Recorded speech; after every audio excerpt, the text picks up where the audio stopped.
sympathisants, chers distingués et invités. Résolution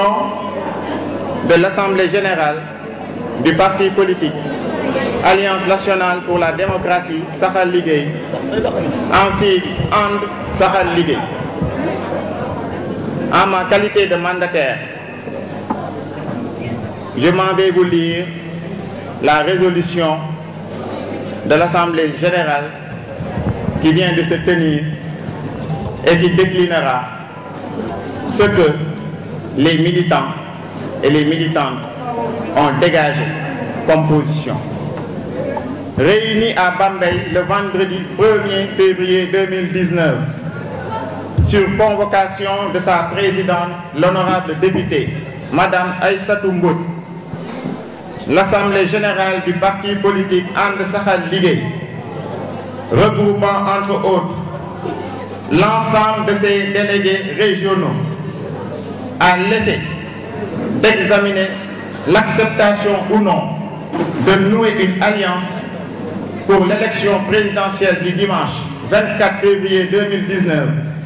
avec l'un des 5 candidats définitivement déclarés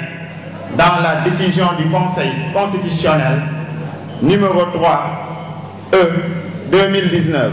en date du 20 janvier 2019 a adopté la résolution suivante.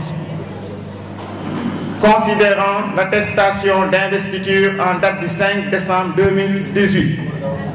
délivrée par le parti politique And Saxal Liggéey, matérialisant l'investiture de sa présidente, l'honorable députée Madame Aïssatou Mbodj, comme candidate à la candidature pour l'élection présidentielle du 24 février 2019. Considérant le récépissé de dépôt de déclaration de candidature en date du 17 décembre 2018, délivré par le greffier en chef du Conseil constitutionnel, justifiant ainsi l'enregistrement officiel de la candidature susvisée. Considérant que notre candidat n'a point été retenu dans la décision du Conseil constitutionnel numéro 3E 2019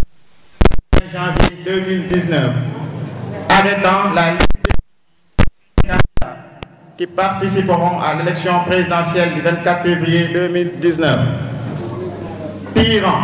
et appréciant la pleine mesure des conséquences induites de cette décision du Conseil constitutionnel, notamment la sollicitation des candidats admis à nouer une alliance avec notre parti politique And Saxal Liggéey, afin d'un commun accord battre campagne dans le cadre de l'élection présidentielle à venir. L'Assemblée générale magnifie et approuve la démarche ouverte et fédératrice de sa présidente qui a effectivement favorisé les conditions pour que sa base politique se détermine sur la conduite à tenir à travers les requêtes formulées de manière non expresse par les différents candidats pour la présidentielle. Souligne le consensualisme, facteur clé de confiance et de solidarité qui a prévalu dans les échanges et les débats des militants de sa base politique ici présents. Rappelle que la régularité, la transparence et la liberté que les militants ont fait montre dans leurs avis et observations ont pour unique effet de garantir l'expression du libre choix pour mieux faire accepter le choix de la majorité qui se dégagera. Après avoir souverainement délibéré, l'Assemblée générale déclare enregistrer les différentes positions des militants, tout en soulignant, nous disons bien, tout en soulignant le caractère divergent afférent au choix définitif d'un candidat à soutenir. Et par conséquent, soucieuse de maintenir la doctrine libérale du parti politique And Saxal Liggéey, et qu'à ce titre, la promotion des idéaux libéraux ainsi que la défense des valeurs libérales en deviennent le socle de son naissance, décide en définitive de donner pleinement mandat à l'honorable députée Madame Aïssatou Mbodj d'exercer la plénitude de son leadership en mettant toutefois en œuvre son autorité pour guider ses militants vers la voie d'une alliance qui s'installera comme un contrat politique. Informe que le dit contrat, de manière non limitative, sera chargé d'assurer la restauration de l'état de droit et de la démocratie, destiné à promouvoir l'inclusion et à inscrire la protection des droits dans un contexte plus large du développement humain. Demeure convaincu, afin que nul n'en ignore, que la présidente, l'honorable députée Madame Aïssatou Mbodj, affichera un investissement indéfectible dans ce domaine et en rendra compte devant le peuple souverain. Telle est la résolution adoptée par l'Assemblée générale, base de notre engagement dans le cadre d'une alliance à envisager. Fait à Bambey le vendredi 1er février 2019, l'Assemblée générale. maa ngi leen di nuyu maa ngi leen di jéggulu toogaay bi dëgg la yàgg na lii ñuy def dafa sensible parce que nit fu mu am ay sopp am na fa ay noon te nag wax nañu leeral nañ ko waat nañ ko mais dina am ñu dul gëm ñi wax ñëwuñu tànn leen dañu ne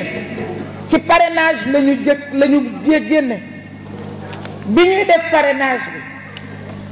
gouvernement bi ñooñu laajoon fukki délégué ak ñeent région bu nekk benn délégué moo ko doon di coordonner parrainage di déposer parrainage di dem di ko jëli délégué yooyu la ñu reprendre yàlla suturaal ñu délégué yépp a ngi fi Fat Diallo mii wax moo wax ci turu Korka Diallo te Korka Diallo Sédhiou la mais démb la jóge Dakar moo tax mënul la dellu si tey mu yebal Fat Diallo responsable la bu parti bi au niveau de Soma bokk ci région de Sédhiou mu jox ko kàddoom mook soxnaam la ko booleel ñu ànd ñëw Thiès Moustapha Thiam moom mooy délégué bi malheureusement bi ñuy commencé ñëwul te Oustaz Dame Ndiaye te waawoon la nekk di jàmbaar nag ak Daaru Xuddoos di jàmbaar nag ci parrainage mais su dul loolu ñi ñu wax ci turu région yi yëpp ay délégué lañu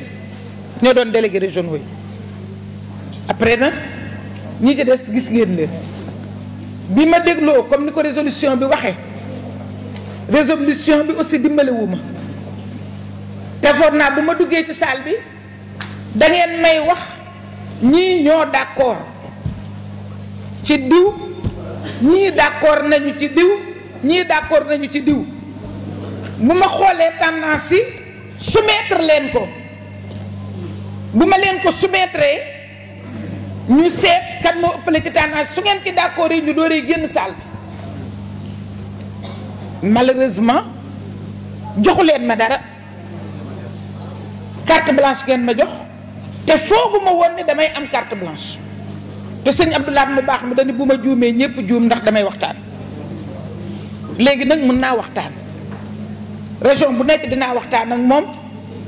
dégg naa ci résolution bi mu ni non pas devant le parti mais devant le peuple souverain ci laay jël décision dinaa def conférence de presse pour que nul n'en ignore, pour que le peuple souverain soit informé, mais dinaa consulter waat les différentes régions pour ñu xam fu ñuy teg suñu tànk parce que benn décision benn jataay bu dee tungoom juróomi at jataay boobu day jarawaat baajal moo tax awma droit à l'erreur. Mes chers amis journalistes, je m'excuse d'avoir déçu votre attente. Vous avez attendu, vous avez suscité le débat, vous m'avez interrogé, vous m'avez interpellé. Je suis au regret de vous dire que je ne peux pas donner un choix aujourd'hui parce que tout simplement on m'a délivré une carte blanche et je n'ai pas eu le temps de l'exploiter. Il faut que je prenne du recul, il faut que je fasse ce que je dois faire. Je vous remercie. voilà tey jii ñu ngi wonoon fii nga xamante ni moo di ci mairie Bambey doon xaar li nga xamante ni moo di déclaration madame Aïda Mbodj nga xamante gannaaw ba ko 5 candidats yëpp seete dafa décidé woon ñëw fi dajeeg militants yi dajeeg base bi ñu doon di koy wax li nga xamante ni moo di seen xalaat bi mu dégloo ñëpp nag ñii dañ ne ko àndal ak Macky Sall ñii ne ko jox nañ la carte blanche ni tey ñii jox ko carte blanche ñii ne ko lii mais ca mujjantal ga dafa ne day dàq li nga xamante ni moo di waxtaan wi su paree daal di gën a waxtaan ak askan wi ngir mën a def li nga xamante ni moo di joxe décision